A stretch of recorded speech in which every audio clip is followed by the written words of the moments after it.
Hello, everybody. Hi, Coach. Mark, just tell me when we're ready. Yes, sir. I think we're ready to go. Please take it away. Great. Had a really good practice today. They were upbeat. They had fun. I really think that they're getting to feel like this is more the norm, and we don't know how long we're going to have masks and shields and 6 feet apart. All of the things that we're having to incorporate now. So we told them, win the day. Just do the best that you can do today. Let me worry about all the stuff outside, and you take care of your mental health, take care of your physical health. You make sure you're doing well in the classroom. Most of our guys were online anyway, so yesterday's announcement doesn't change much for us. And at the same time, play football. There's going to be a time here where we'll be kicking it off against Syracuse, and you do not want to be the guy who wasn't prepared because you had so many distractions that you couldn't get yourself in the right position to do all this. We've tried to continue to over-communicate with COVID, with the state of college football, with everything that comes up. So every article that's written, positive or with concerns about the season, we bring it right to the players, and we read every one of them to them. We had a parent meeting last night on Zoom, and we had our doctor, our trainer, our Dwight Hoyer's director of wellness, our player personnel director. We had Rick Steinbacher. We had Corey Holliday. We had all of them on there for an hour with a presentation about who we are and what we're doing, and at the same time answering any questions. We will continue to test now once a week between now and the end of football season. I don't know what happens after that. I haven't been told.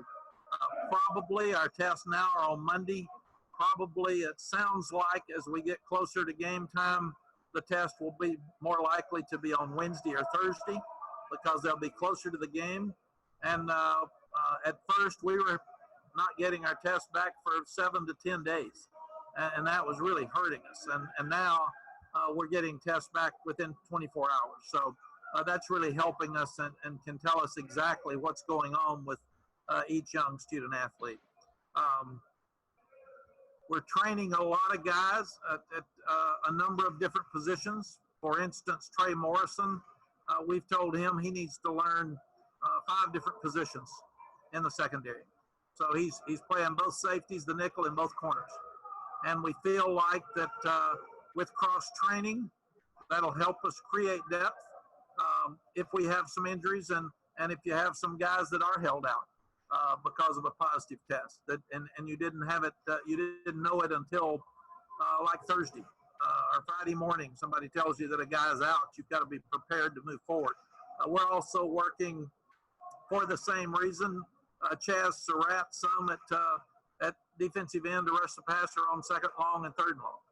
And that's because Kadri Diggs and Kadri Jackson and Eugene Asante are doing some really good things at linebacker. So we feel like that if Chaz can be a better pass rusher than one of our other pass rushers, we'll put him up in a pass rush position and play those other young guys at linebacker. And again, that's what we're talking about with depth. So I feel like overall, again, this was our best practice because they were upbeat. They had fun. I think they see that there's a great chance that we're going to play. And even yesterday with not going to classrooms, that helps us create a better shield around our program and a better bubble. The NBA model's working. They've had very few distractions. And that's what we're trying to do, is make sure that our players and our staff understand that we've got 3 months here where we cannot go outside for social reasons or to eat or anything else if we want to have our football season. Questions? Okay, we're going to begin with Dennis Dodd. Dennis, go ahead and unmute yourself and ask your question. Mack, you hear me okay? Yes. This may not be your charge, but there will be those that will ask, if school's not being held on campus, why should football? Yeah, that's not my charge. I got a lot on my plate, and that's not one of them. Okay. I was told we're moving forward. Okay. And most people, Dennis, we're online anyway. Yeah. And we've still got our graduate students going to class, but like I said, I'm excited that we're still moving forward. Okay. Also, do you have a take? You know, the NCAA Council is probably going to make a decision on eligibility tomorrow. Scholarships are one thing, but eligibility is a different one. Do you have a take on that? Dennis, I really haven't thought about it enough. I feel like that we just need to do what's best for the young people at this time, and I hope that so I hope they grant eligibility back. But at the same time, then I would hope that they would help the coaches with roster management, because if a young guy was planning on graduating and you've already committed scholarships above that number, then we're going to need some help with relief, so we don't have to go back and tell some young person we can't bring you in, even though we promised him. So I think that's the double-sided part of this story. Do you have a number in mind of what you would need? No, I really haven't, because it all just came up. Most of our guys are playing, and if they weren't, they had told us they were planning on graduating and leaving, so it wouldn't be a huge issue for us. But really, Dennis, 1 over is too many, because then you've got to go back and tell someone that you've offered a scholarship that you can't take them, and that's not fair. And I really feel like in this time of COVID, we all have to be really generous to each other, and they need to help all these young people with the rules, but they also need to help athletic directors who are struggling, and chancellors. We need to give everybody the benefit of the doubt right now and just try to get through this. This is not normal. And it's I don't think we'll ever see another fall like this one again. So we've all talked about it is what it is. Let's get through it. Let's make sure everybody comes out better on the other side. So let's help everybody get what they need. But to think that we can go by the norm or normal rules is just unheard of. Great. Thanks. Good luck. Thank you, Dennis. Okay, we're going to go over to Andrea Adelson. Hey, Mac, thanks for doing this. As a follow-up to what Dennis asked, I'm just curious, the last month we've talked about what happens when students return to campus. That's going to be a big key.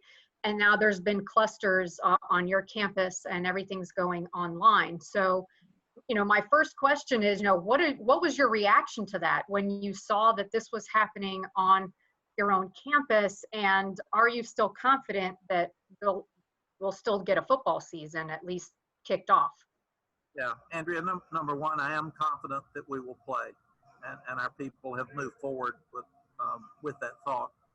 Number two, after watching this thing for 6 months, I'm a little surprised that people are surprised that students are going to have some positives. I mean, it's happening everywhere in the country, and the number I saw, nobody told me, but when you start looking at a cluster is 5 or more, there's going to be I look up and I see these universities with these students downtown on the strip, and there's hundreds of them that don't have masks and they're hanging out. Now, maybe they're not taking tests, and everybody on our campus I see is wearing a mask. So, and if we got 19,000 students and 150 have shown positives, I thought that was a rather low number for initially coming back. And I do think, Andrea, what I've learned is that when people have positives and there is publicity like we've gotten, now they'll be more careful, and it gets better faster than if you get comfortable. You cannot be comfortable with this virus because it'll jump up and grab you. You've got to wear your mask, and you need to stay around people that are wearing a mask, and you've got to wash your hands, and our players have understood that now, and they're doing really well with it. Students coming back, this is all new for them. And you can tell somebody all you want to wear the mask and wash their hands, but until they get sick or have a friend get sick, it's probably not going to hit them as easily as it does after it becomes reality. Okay, thanks, Andrea. Next up is David Teal. Mack, you mentioned in your opening that at the start you were having a multi-day wait on tests, and now it's more in the 24-hour range. What happened to change that? Did you all change labs, or what transpired? David, the doctors would have to answer that for you. I've tried to stay out of the medical stuff completely because my plate's been kind of full. I think we did. And also, this thing has changed so much. So at the beginning, everybody was trying to figure out how do you test and when do you test and how often do you test and who can get a test and where can they get their test. And I think it's all settling down now. We're understanding better what happens. And we also knew that we couldn't play during the season with a 10-day delay, a 7-day delay. We can't do it. So when the ACC protocols came out, medical protocols came out, but it was very clear to us that we were going to have to make sure that we got ourselves put in a better position. But maybe Jeremy can get you an answer to that question better than me. Thank you. Thank you, David. Okay, next up, Aaron Beard. Hey, Mac, I wanted to ask you about the cross training you were talking about between positions. I feel like I've heard you talk about that before in the past. So I guess how much have you done it previously versus maybe how much more are you doing it now to possibly deal with a COVID issue with a player later? Aaron, we've always done it when we didn't have a lot of depth. And because it's really important you get your best 11 players on the field. And if 3 of your corners are better than your safeties, then you need to be able to put one of the best corner at safety because you can get a better player on the field. So what we're trying to do right now is get the initial 11 on the field and then have the ability with cross training to get the best 15 and then maybe the best 17. And Trey Morrison needs to be playing somewhere. And if we have a corner that's really good and Trey's really good and Trey's better than one of our safeties, then it's very, very easy decision to move Trey inside. And the same with Jazz. Jazz is a great pass rusher. We want him at linebacker. We want him playing all over the field so he can make a lot of plays instead of being at an end. But in second long situations, third and long situations, he'd be really hard to block. Right. And to follow up, and just how important is that going to be, assuming we get to a season and go forward and, if somebody tests positive, to have a couple of guys that can slide over maybe more than in the past to deal with that? Yeah, I think it's more important than ever. There's a few things that COVID has brought out. Your player leadership is more important than ever. It's always important, but right now the positives are happening away from your program, by and large. So we've got to have leaders that will say, put your mask on, spread out while we're not there. And that's very important. And the second thing is creating depth. And the best way to do that with your best players is to cross-train. Thanks, Mac. Thank you. Okay, over to Andrew Jones. Hey, Coach, staying on the cross-training, regarding Chaz, you said defenseman, is that hybrid outside linebacker position, or can you clarify that a little bit more? Yeah, Jay's just looking at it to see how many different ways that he can get him to the quarterback. We did it with Strobridge last year in different ways. He played end, he played tackle. We tried to pit him against the weaker offensive lineman or put him on a back anytime that we possibly could. And I'm trying to help you guys because I went back the other night and watched all your interviews with the players. All you asked them was, who's playing safety? Who's back there with you? Who's at corner now? How does this guy look? How does he look? So I'm trying to give you a little more information. Last time we talked to you, you said that you want to have 10 offensive linemen, but I guess you guys would settle for 8. How much are you moving guys around the offensive line to kind of meet your cross-training mission with the other players, with the other positions? A whole lot. Easy's playing both guards and both tackles. Marcus McKeithen is playing guard and tackle. So we're just moving guys around. Jonathan Adorno has played center and tackle.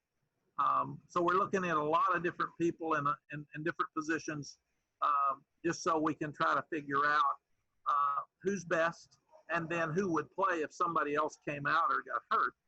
We're working Wyatt Tanall at center some as well. So we're moving guys and looking at a lot of different things. One of the blessings for us having a little bit longer opportunity to practice here, because our game was moved back a week, is that we're able to look at a lot of these young guys at different spots too.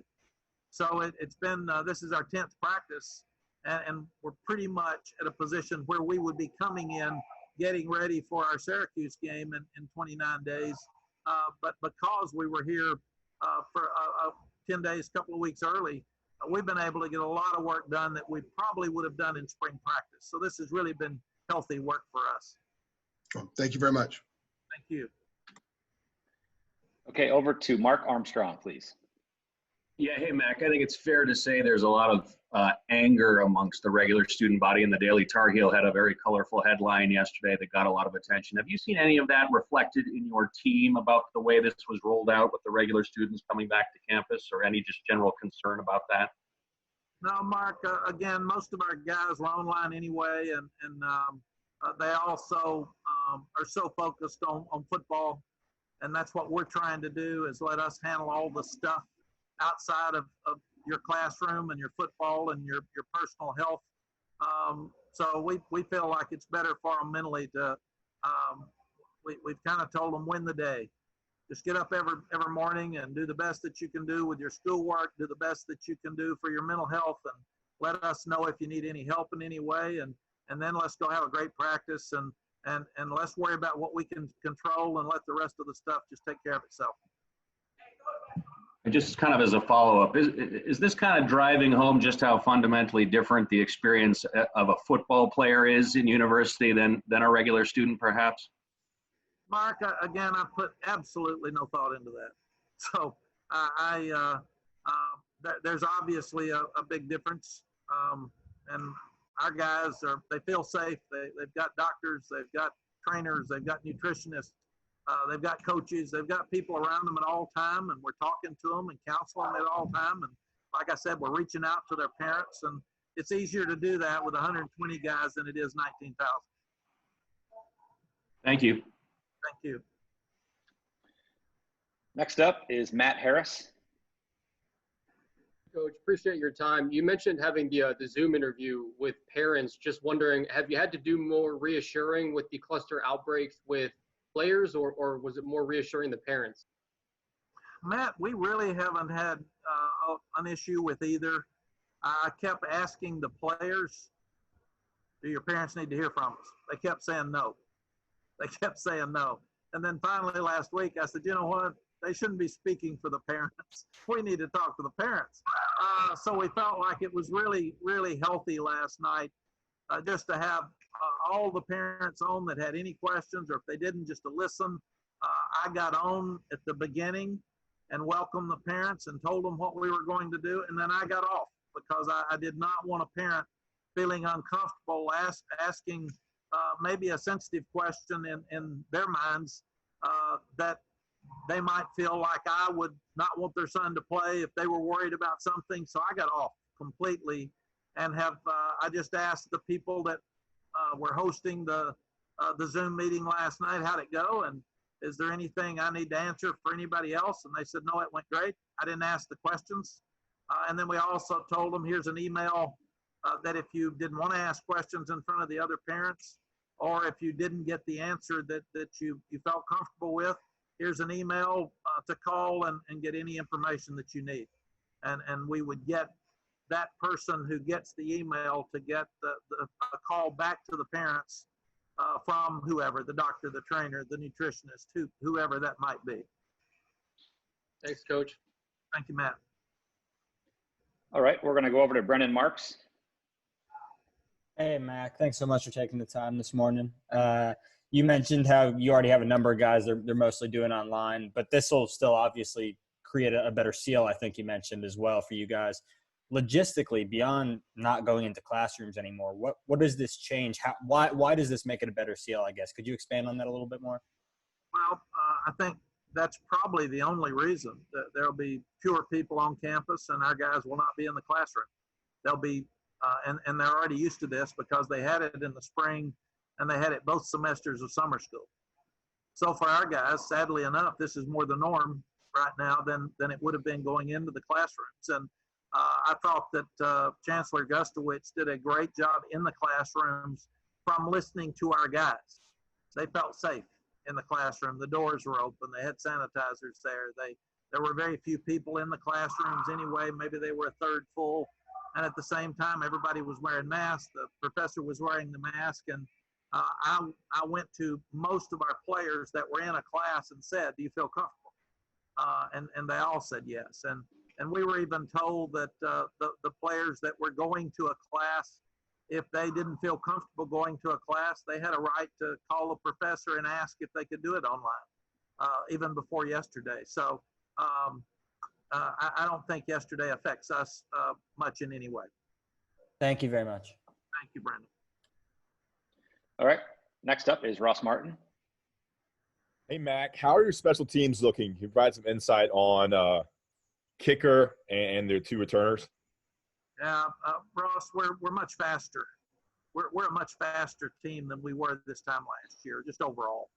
And that's a credit to the coaches in recruiting. And when you're faster and you have more depth, that's going to show up on special teams probably first. So I really feel good that watching our special teams that we have a chance to make a difference in games. Last year we didn't, and now we do. And you've got Noah Ruggles and Grayson Atkins, and Grayson's really got a strong leg. You've got Ben Kiernan and you've got Jonathan Kim that are both of them are putting and doing a good job punting. And we've got really fast returners. We've all been very impressed with Josh Downs. He's so quick and he can fly. So he will help Daz and Toe Groves in that return game. And then you've got Michael Carter and we've got some other backs now that are fast that we can put back there with Michael too. So I do feel like that last year our special teams were middle of the pack, that we have a chance to be really good. And I'm also very impressed with the knowledge that Javon DeWitt has brought to our special teams from Nebraska. He's doing a great job with the drills, and the kids are learning a lot. Is there any separation between Ruggles and Atkins right now? They're both doing a really good job, and that's the beauty of competition. I remember reading once that our legendary coach at UCLA, which we all love, Coach Wooden always said, the bench is my best friend. It's my best motivator. And there's no question that when you've got competition, it's easier to coach. And right now we're having a lot of competition at every position. And I think that's why the practices are so spirited and the guys are really getting after it. Thank you. Thank you, Ross. Okay, we're going to move over to Art Chansky. Mac, is it just the way the Zoom works, or is your hair even grayer now than it was before the season started? I don't know that it can get much grayer than it is, but you remember me when it was actually dark, so I do. It is gray. Look, I know this isn't your lane, or maybe it's not, but the next big test or the next big hurdle is going to be when you play a game against another team, or you have to go to another place and so forth.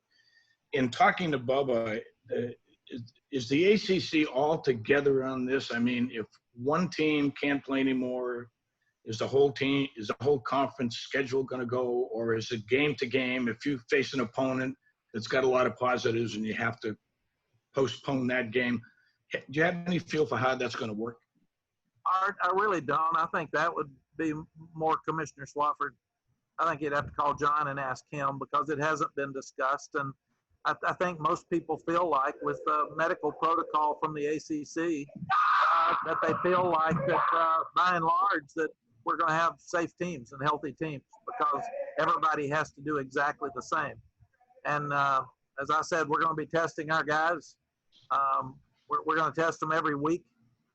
And if they'll do what they're supposed to do, and they have to do that, then I feel like that we can have a safe year. Do you think, though, the unknown is playing against another team that brings on a different history to the field? I don't, Art, because they've got to go by the same rules we do.